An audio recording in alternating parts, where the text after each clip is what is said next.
Welcome back, everybody. Today we're taking a look at a real-life famous flight that may have been the most ill-advised civilian flight ever planned. In 1987, an idealistic German 19-year-old man by the name of Mathias planned to fly his Cessna 172 into the heart of Moscow. Keep in mind, this was in the middle of the Cold War when Europe was still figuratively, and in some places literally, divided by walls and barriers that became known as the Iron Curtain. Plus, this flight happened just a few years after Soviet air defenses intercepted and shot down a South Korean Boeing 747 airliner that had accidentally strayed into Soviet airspace. All 269 people on board that flight were killed, and the Soviets made clear they would defend their airspace against anyone. By the way, if you enjoy this, be sure to like and subscribe, it really helps.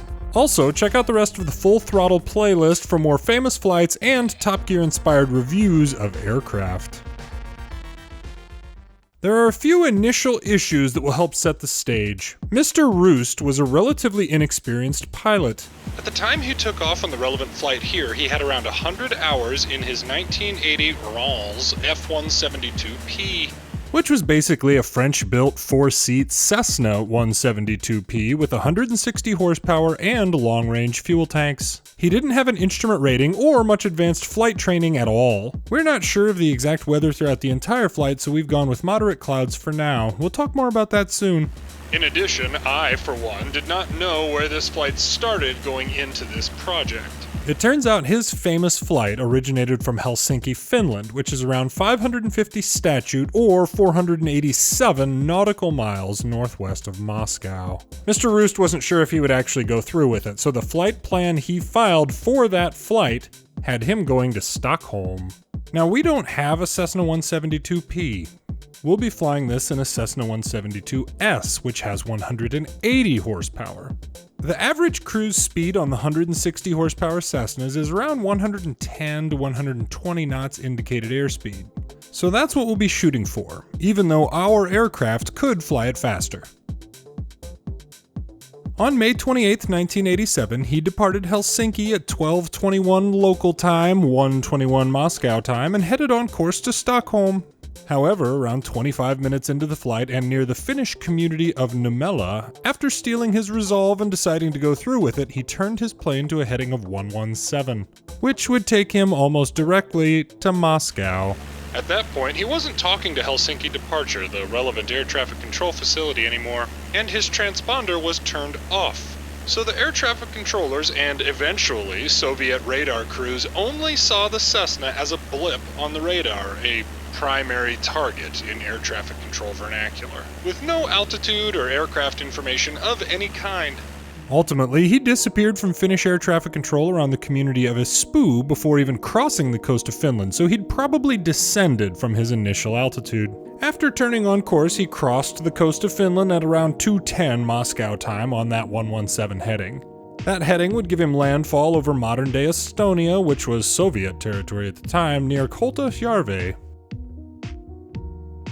Mr. Roost's plane appeared on Soviet radar at around 2:29 Moscow time over the Gulf of Finland.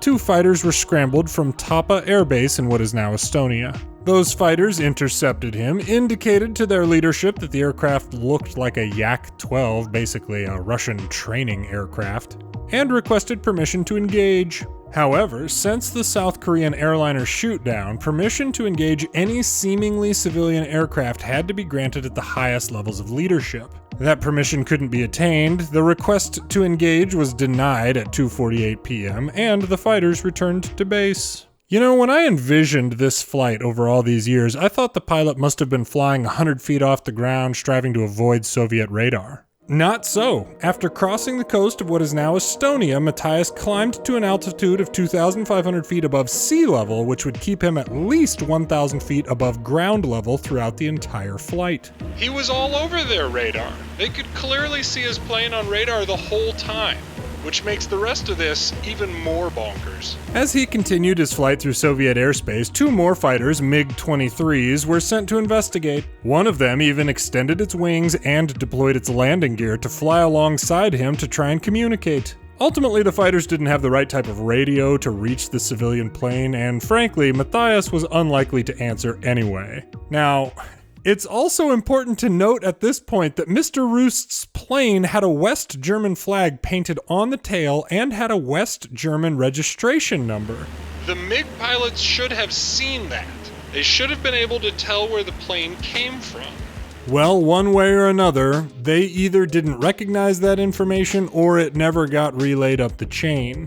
Once again, the two fighters left Mr. Roost to his flight. At around 3 p.m., the plane entered a Soviet flight training area where between 7 and 12 small planes similar to the Cessna would be common. The commanders of the Soviet radar facility monitoring his flight at the time updated the Cessna's data block on the radar to reflect that it was a friendly aircraft that had simply not entered an appropriate identification code. For any pilots out there was a process where Soviet squawk codes would change at 3 p.m. each day. It seems the relevant radar facility manager just thought Mr. Roost was a confused Soviet trainee. At this point in the flight, he was nearly halfway to Moscow. At around 4 p.m., he crossed Lake Seliger near what was then known as Kushinovo.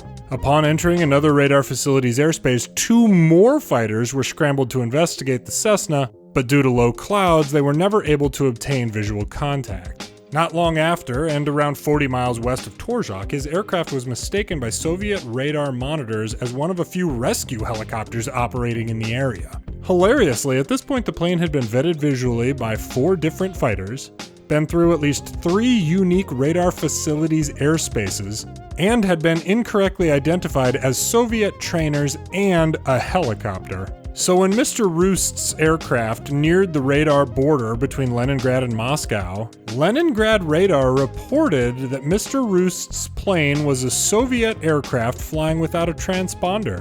At this point, he was in. Just after 6 p.m., he reached the outskirts of Moscow. He'd managed to directly overfly all 3 layers of the Soviet ring of steel around Moscow that featured anti-aircraft missiles and cannons at 45, 25, and 10-mile rings around the city.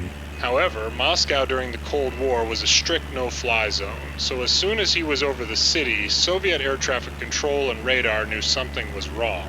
They just didn't know what. At the time, there was very little to use for visual navigation within Moscow. There weren't any skyscrapers or large monuments to help find the Kremlin, except for St. Basil's Cathedral, which was just across the street. Mathias essentially searched the city for the Kremlin and/or the cathedral for around 30 minutes before he was able to identify it. At that point, the question was where to land. If he landed inside the walls of the Kremlin, which was feasible, Mathias was concerned it would all be outside the public eye, he would be arrested, probably disappeared, and the whole incident would be denied by the Soviets. So he knew he wanted to land outside the Kremlin walls. Then he saw the 4-lane bridge and road between the Kremlin and the cathedral.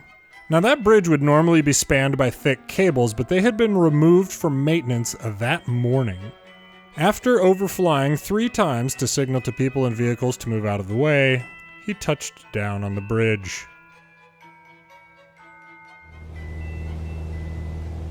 Alright. Just treat it like a runway here. Midfield downwind. Boy. Okay, we are fast. We are real fast. Ooh. Come on now. Holy goodness. Oh man, I'm a lot closer to that bridge than I thought. Didn't really have a base leg there. That's alright, nose down. Under. Oh, I think I would have hit one of those. That's okay. What the heck? Come on, brakes. Missed the cathedral. Rudder. There we go. At that point, he taxied over near the cathedral and shut down the engine at 6:43 p.m. local time. Hilariously, it took around 2 hours for him to be arrested due to the confusion of what had happened and the joking, even joyous tenor of the crowd around the airplane. Ultimately, Mr. Roost was sentenced to several years in a labor camp, but was released after only 14 months of imprisonment. He said he was trying to create an imaginary bridge between East and West to reunite Europe, and specifically his homeland of Germany. What a flight! To say that he just had luck on his side that day is a drastic understatement. That French-made Cessna successfully navigated 6 fighters, at least 4 of the Soviet Union's best radar facilities, the ring of steel behind the Iron Curtain, and managed to land on a road in the middle of a city. That's a heck of a plane and a lucky as heck flight. Thanks for watching.